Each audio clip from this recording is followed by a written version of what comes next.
કેશોદ ખાતે અંડરબ્રિજ ગટર આવી પહોંચતા તેનું કુમકુમ તિલક કરી આવકાર્યા। કેશોદ અંડરબ્રિજની ઝડપી કામગીરી પૂર્ણ થાય તેવું શહેરીજનો ઈચ્છી રહ્યા છે। ગટર વાંકે અટકેલા અંડરબ્રિજના કામ માટે ઉપયોગમાં લેવાતા ગટર આવી પહોંચતા કેશોદ શહેર જાગૃત સમિતિના હમીરભાઈ ભેડા, વિનુભાઈ અગ્રાવત, કાંતિભાઈ બુટાણી, કાંતિભાઈ ડાભી સહિતનાઓએ ગટર ઉપર કુમકુમ તિલક કરી ગટરને આવકાર્યા।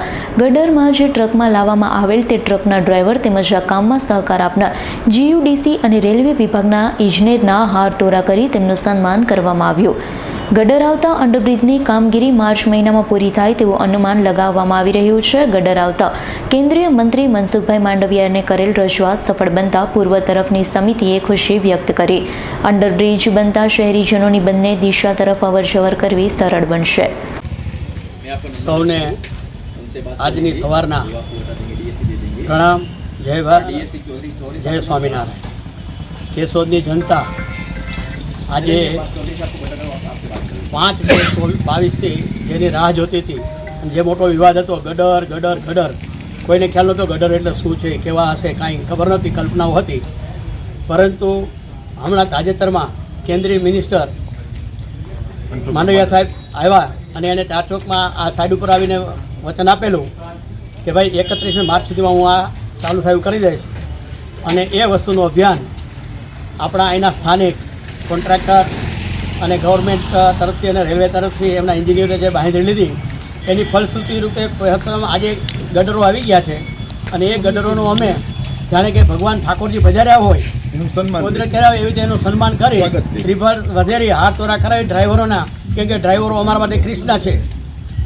અર્જુન છે એને તો બાણ ચલાવવાના હતા પણ કૃષ્ણએ ચલાવવાનો હતો રથ, એમ એને ચલાવ્યો છે એટલે એનું સ્વાગત કર્યું। અને સૌથી વસ્તુ એ છે કે હવે કેશોદ પૂર્વના લોકોને થોડીક ધરપત થઈ કે કાંઈક હવે થશે, નહીંતર તો અત્યાર સુધી કેટલી વાયકાઓ હતી કે એ બંધ થાય છે અને પાછું બુરાઈ જાય છે અને પાછું ઓવરબ્રિજ થાય છે કાંઈ પણ એ બધી વસ્તુનું આજે પૂર્ણવિરામ આવે છે। અને પ્રવીણભાઈએ અને એમના દીકરા પ્રદીપભાઈએ પોતાની રીતે અંગે થોડો રસ લઈ રાતોરાત જાય અને જેવો ઓર્ડર આવ્યો કે ભાઈ તમે આવો તો ત્યાં જઈ સ્થળ ઉપર જોઈ આવ્યા। ગાડીમાં ભરાના પછી એણે કીધું કે ગાડીમાં ગટર ભરાઈ ગયા, ત્યારે હજી એમાં શું છે કે આ તો ગવર્મેન્ટનું છે, જો અણીનો ચૂકો 100 વર્ષ જીના જેવું છે, જાય તો હાથી જતા રહીએ નહીંતર પૂછડું પર અટકી જાય। પણ એ વસ્તુનો અંત એવો છે આજે કેશોદના માટે એક બહુ સુવર્ણ દિવસ છે અને આ તકે હું ખાસ આપણા કેન્દ્રીય મંત્રી મનસુખભાઈ માંડવિયાનો, આપણા ધારાસભ્યશ્રીનો, જાગૃત સેવા સમિતિ અમે લોકોએ જે થોડુંક મહેનત કરી છે પણ અમે સાવ સુસુપ્ત છીએ, કોઈ રાજકીય આમાં નથી, રાજકારણમાં કદાચ હશે પણ અત્યારે કોઈ રાજકીય માણસ નહીં, એવા લોકોએ ગામની થોડી ચિંતા કરી અને આ ચિંતાનો ભાર હળવો કરવામાં જે લોકોએ સાથ સહકાર આપ્યો છે એનો ફરીથી અમે ખૂબ ખૂબ આભાર માનીએ છીએ। રાવલિયા મધુનો રિપોર્ટ, S9 ન્યૂઝ, કેશોદ। અમારી તમામ માહિતીથી અપડેટ રહેવા માટે જોડાયેલા રહો S9 ન્યૂઝ સાથે।